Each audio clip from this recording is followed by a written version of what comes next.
Исәнмесез, эфирда яңалыклар чыгарылышы, студияда Лилия Гатина алга таба кайбер темалар турында.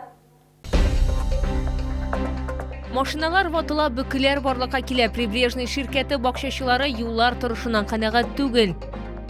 Эшмәкәрләр чит ил чәчәкләрен үз илебезнекенә алыштырырга әзер, тик бу мөмкин түгел. Ни өчен?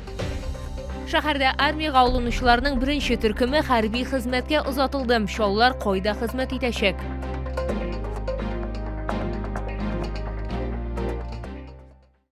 Юлларны ни өчен ремонтламыйлар? Прибрежный ширкәте бакчачыларын елда шул сорау борчый. Водозабор юл шатыннан алып Прибрежныйга кадәр юллар бик начар хәлгә килгән. Адым сайын чыкыр-чакыр. Нәтиҗәдә бирдә һәр вакыт бөкеләр барлыкка килә һәм авариялар килеп чыга.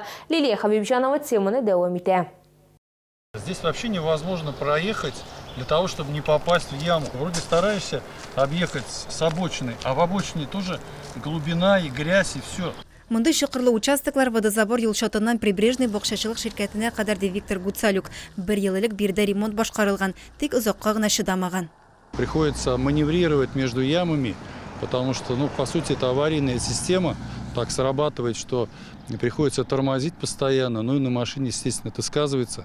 Сейчас запчасти дорогие, и ремонт дорогой. Әлеге елдан йөрү куркыныч та аеруча кичке якта. Гадәттә бу елдан Прибрежный, Бриз, Орбита 2 ширкәтләре бакчачылары һәм Алан поселогында яшәүчеләр йөри. Бирдән көн саен балаларны мәктәп, балалар бакчаларына илтәләр. Ял көннәрендә монда һәр вакыт бөкеләр барлыкка килә. В Прибрежном проживаю, дороги здесь ужас, конечно, добираться до сюда. Вот сейчас как снег оттаял, сам лично 2 колеса здесь пробил, ездил ремонтировать. Надо с этим что-то делать. Кыш көне әлеге участокның республика программасына эләгәчәге һәм капиталь рәвештә ремонтланачагы турында сөйләгәннәр иде, әмма планнар тышынга ашмады. Те средства, которые выделяются из бюджета республики по данной программе, это 300 миллионов именно на дороге, на всю республику. В данном текущем году Тукаевский муниципальный район не попал в данную программу. Бакчачылар мондай җавапка риза түгел. Алар Тукай районы җитәкчелегенең тизрәк тиешле чаралар күрүен сорый. Мы писали письмо Малошинскому главе, но ответа пока не получили. Ждем ответа, но, похоже, мы его не дождемся и отправим письмо в Тукаевский исполком, на главу Тукаевского района. Ну, а если уже там ничего не будет, то уже Казань. Кеше Шилна авыл җирлеге башлыгы әлеге проблеманы көн кадагында булуын белдерде. Шакыр-шакырларны ямарга тиешләр, әмма кайчан икәнлеге генә билгесез. Лилия Хабибҗанова, Айдар Мусин, яңалыклар. Бәяләр арта, җитмәсә товар соңарып кайта. Чәчәк сатучылар эшләрен үзгәртергә тели. Эшмәкәрләр чит ил чәчәкләрен үз илебезнекенә алыштырырга әзер, әмма бу мөмкин түгел. Сәбәбе нидә? Лилия Хабибҗанова чәчәк сатучылар белән аралашты. Российская роза, только у нас, к сожалению, вот эта роза Джумили и вот Наоми, остальные все импортные. Эшмәкәрләр чит ил чәчәкләрен үз илебезнекенә алыштырырга риза, әмма бу мөмкин түгел ди бизнесменнар. Розаларны гадәттәгечә Эквадор, Голландиядән кайтарталар. Чәчәкләр белән тәэмин итүчеләр дә шул ук, әмма логистика белән бераз кыенлыклар бар. Чәчәкләр 2-3 көнгә соңарып кайта ди сатучылар. Подороже стали розы, подороже.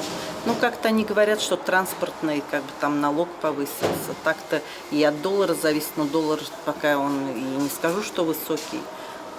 Так вот как-то. Эквадор розасы 250 сумга төшә, Россиядә үстерелүче чәчәк 200 сум. Шулык бәягә хризантема сатып алырга мөмкин. Сатулар кимеде ди эшмәкәрләр. Шулай да чәчәк сораучылар барыбер бар. Было бы неплохо, конечно, если бы наша Россия свой цветок нам поставляла, никакого импорта. Конечно, мы бы все были за.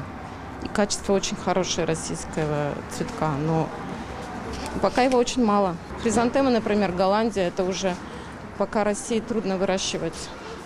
Розы, лилии, кустовые розы, да, они у нас хорошо идут. Чәчәк бизнесы Россия товарларына мохтаҗ ди эшмәкәрләр. Алар Россия чәчәкләрен күпләп сатып алуга әзер. Әмма чәчәкләр генә илдә бөтенесенә дә җитәрлек түгел. Лилия Хабибҗанова, Айдар Мусин, яңалыклар.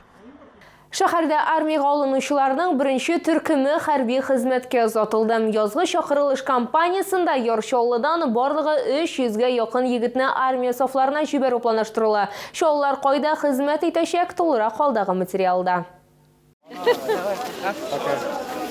Данил Андрющенкоға 18 яшь, ул вакытны югалтмаска һәм армияга барырга карар кыла. Барлык туганнарны да аны озатырга килгән, әнисе күз яшьләрен тыя алмый. Конечно же, я очень волнуюсь, но считаю, что надо. Долг родине, никуда от этого не деться. Сын у вас сам захотел? Сам решил, да. В Казани все решится. Ну, наверное, военно-космические, воздушно-космические силы. Просто мне нравится как-то. Убешу күз яшьләре кочаклашулары сәгать иртәнге 5 егетләрнең туганнары һәм якыннары белән сау булашырга берничә минут вакытлары бар. Алда 1 ел хезмәт. Отправляю в армию.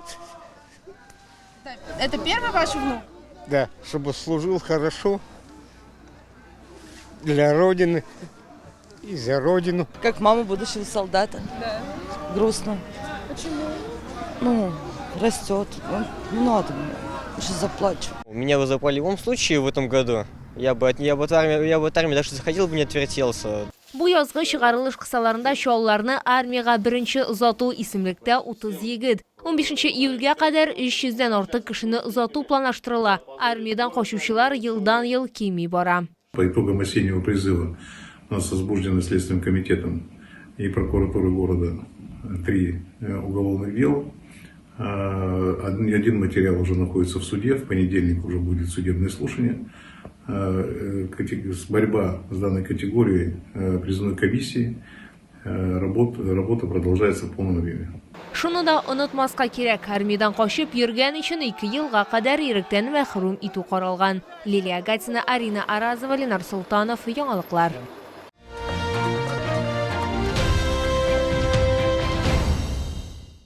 Тунец балык, Чавыча һәм башкалар Камчатка балыгы һәм улдыгы ярминкә күргәзмәсе Чаллы халкын һәм шәһәр кунакларын сөендерүен дәвам итә. Диңгез деликатесларының зур ассортименты колай бәяләр. Ашыгыз. Ярминкә Грин сәүдә үзәгендә беренче катта эшли. Киру автозавод проспекты ягыннан.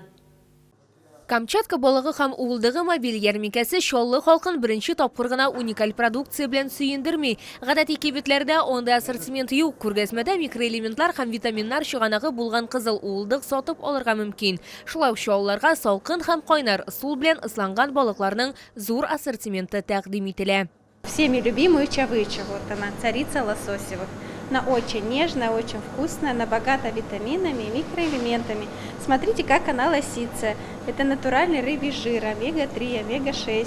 Күп кенә сатып алучылар табигый диңгез ризыкларын бәяләгән инде. Тәме һәм үзенчәлекле исе белән дә җәлеп итүче Камчатка балыгы һәм улдыгы ярминкәсе даими клиентларга ия булды. Я купила чавычу и икру. Ну, люблю, попробую, если понравится, я первый раз вообще-то здесь беру. Чавыча нравится. Очень вкусная, жирненькая такая. Икру тоже нравится. Гостинцы взяли, рыбку. Ну, еще что-нибудь возьмем. Морскую, чавыча называется. Очень вкусная.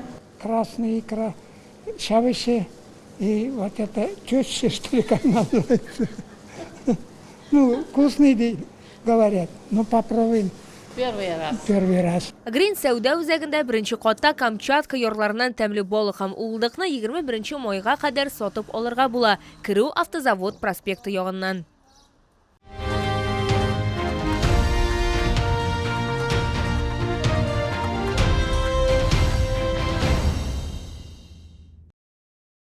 Бу сезгә җиткерәсе соңгы мәгълүматыбыз иде. Мин Лилия Гатин сезнең белән сау булашам. Исән-имин булыгыз.